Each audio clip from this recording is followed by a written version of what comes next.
ان اللہ فالق الحب والنوى نا. تو ان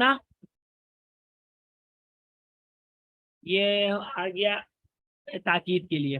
ان کے بعد آتا ہے ان کا اسم اللہ. اللہ مفرد ہے. اب اس کے آگے ہم نہ اس کو آگے کسی سے جوڑ سکتے نہ اس سے مرکب توصیفی بن رہا نہ مرکب اضافی بنا سکتے ہیں. ٹھیک ہے, تو اس لیے ہم کہہ دیں گے یہ ہو گیا ان کا اسم. اس کے بعد آ رہا ہے ورڈ فالقو. اب فالقو ایسا ورڈ ہے نہ اس کے اوپر ال ہے اور نہ ہی اس کے اوپر تنوین ہے. تو وہ ورڈ جس کے اوپر نہ ال ہو نہ ہی تنوین ہو اس کو ہم کہتے ہیں کہ یہ ہے مضاف. صحیح ہے. اب مضاف ہے تو مضاف الیہ بھی چاہیے. تو مضاف الیہ پہلا ایک ہو گیا مضاف الیہ الحبی.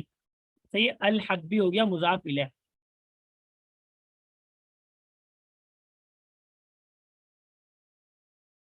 مضاف الیہ ہو گیا. ون, اب ہم نے آگے دیکھا ون نوا بھی آ رہا ہے. صحیح ہے, تو ون نوا کو ہم نے حب کے ساتھ ہی اس کو بنایا. یہ بن رہا ہے مرکب عطفی. یہ معطوف اور معطوف علیہ بن کے مرکب عطفی بن گیا, اور مرکب عطفی پورا مل کے مضاف الیہ کہلائے گا. دونوں اعتبار سے ہو سکتا ہے. اس کو ہم اس کو مضاف الیہ بنا دیں اور پھر یہ فالقو مضاف بنا دیں. تو کیا ہو گیا مضاف اور مضاف الیہ بن کے ہو گیا ان کی خبر. صحیح ہے. ان کی خبر حالت رفع میں آتی ہے, ان کا اسم حالت نصب میں آتا ہے. ٹھیک ہے.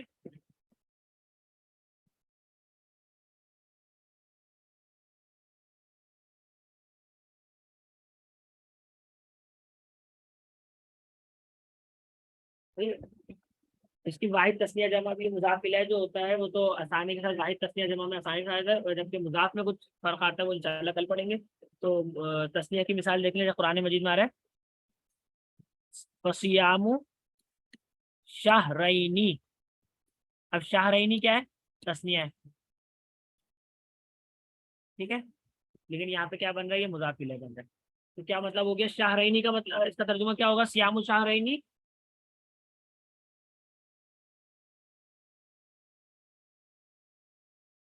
ترجمہ بتائیں.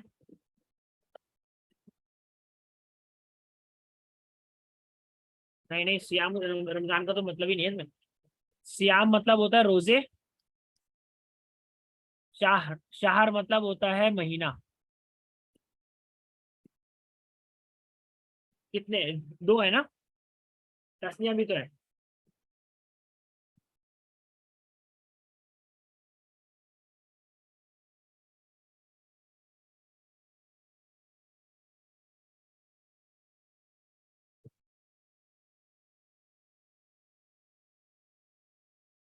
جی, اور صحیح ہے, کوئی سے 2 مہینے کے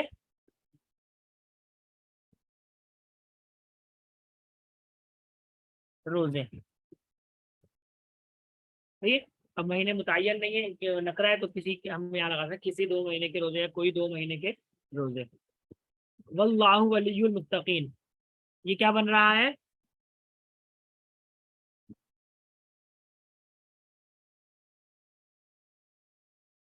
اوپر والا. جی, اس کا ترجمہ رہ گیا ان اللہ, بے شک اللہ, فالق الحب والنوا. اس کا ترجمہ ہوتا ہوگا حب کہتے ہیں دانے کو, نوا کہتے ہیں گٹھلی کو. حب کا مطلب ہوتا ہے دانا اور اس کا مطلب ہوتا ہے گٹھلی. صحیح ہے. گٹھلی دانے اور گٹھلی کا پھاڑنے والا. فالق مطلب ہوتا ہے پھاڑنے والا. دانے اور گٹھلی کا پھاڑنے والا. تو کیا ہو جائے گا ان اللہ, بے شک اللہ دانے اور گٹھلی کو پھاڑنے والا ہے. دانے اور گٹھلی کا پھاڑنے والا ہے. صحیح ہے. واللہ ولی المتقین, اور اللہ مبتدا, اور اللہ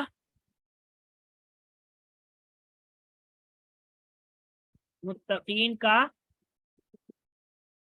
دوست ہے. ٹھیک ہے.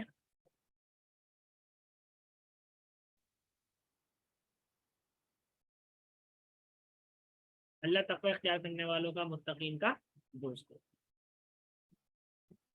صحیح ہے، مرکب اضافی کی ہم نے کچھ بنیادی چیزیں دیکھ لی.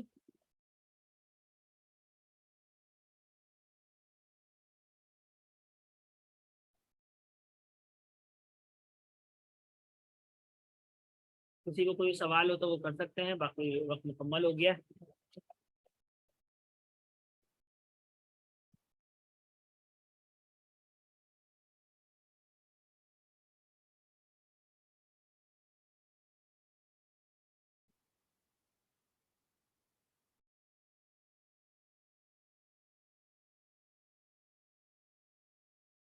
اور کتنے اوپر کرنی ہے؟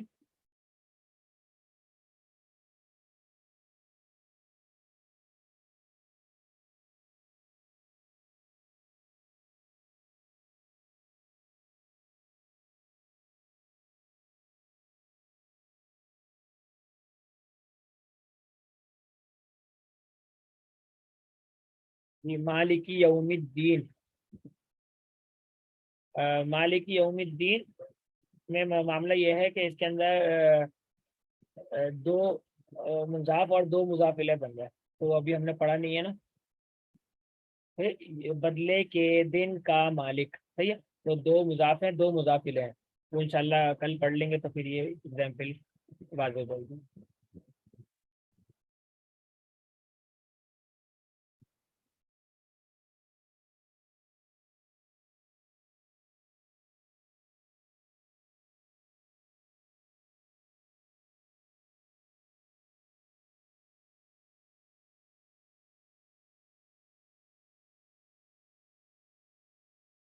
جی، متقین یہ حالت جر میں ہے، صحیح ہے. متقون، متقین، متقین جمع میں ہے تو متقین اس کی.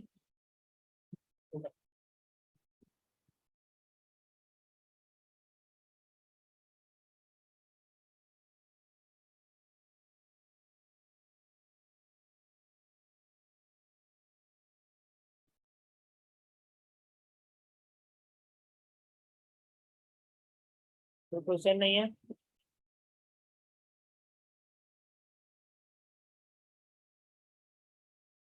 وہ بتائیں جو میں مشقیں بنا رہا ہوتا ہوں یہ کوئی کرتا ہے کہ ابھی جو لاسٹ جو مشقیں وہ تو کسی نے بھی نہیں بھیجی، اور اس سے پہلے والی جی وہ بھی صرف ایک ایک دو دو مل رہی تھی. بقیہ ہمارے پاس تو تقریباً 50 تک تقریباً یہ رجسٹریشن ہیں، اور صرف ایک یا دو لوگوں کی موصول ہوتی ہے. اور لاسٹ 10ویں اور 11ویں والی تو کسی نے بھی نہیں بھیجی ابھی تک.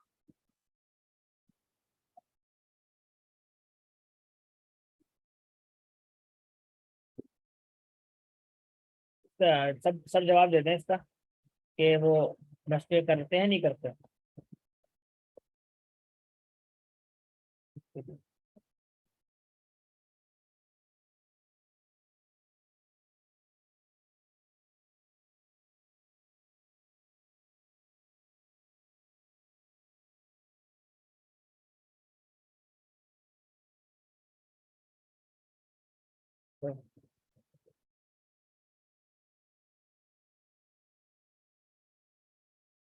جی، خبر.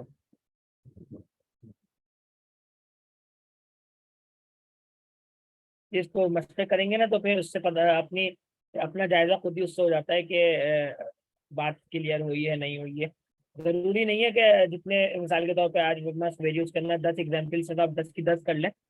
تو اگر وقت کم ہے کسی کے پاس اور موقع نہیں ہے تو اس میں سے 5 کر لیں، 4 کر لیں، تھوڑی سی کر لیں، اور پھر کوشچن نمبر کوشش کریں کہ سارے کے سارے کوشچن اٹیمپٹ کریں اور جتنا موقع ہے اتنا کر لیں. اگر ایک ہی طرح کی بہت ساری چیزیں ہیں تو اس میں سے کچھ کچھ بھی کی جا سکتی ہے. فقراء المساجدی، جی اس کا کیا ترجمہ ہوگا؟ نہیں، مشقیں جو مشقیں دی جا رہی ہوتی ہیں وہ تو آپ لوگوں کی اپنی پریکٹس کے لیے، اس کے مارکس نہیں ہیں. لیکن وہ کرنے سے فائدہ ہوگا کہ جو چیزیں کلیئر ہونی شروع ہو جائیں گی اور آگے کا سمجھ میں آئے گا.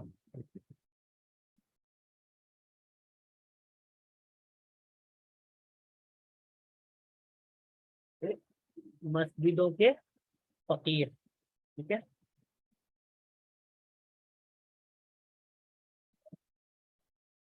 کسی کا کوئی کوشچن نہیں ہے تو پھر کلاس اینڈ کرتے ہیں. تو اگر کسی کو سوال نہیں ہے تو پھر وہ کلاس لیو کر دیں.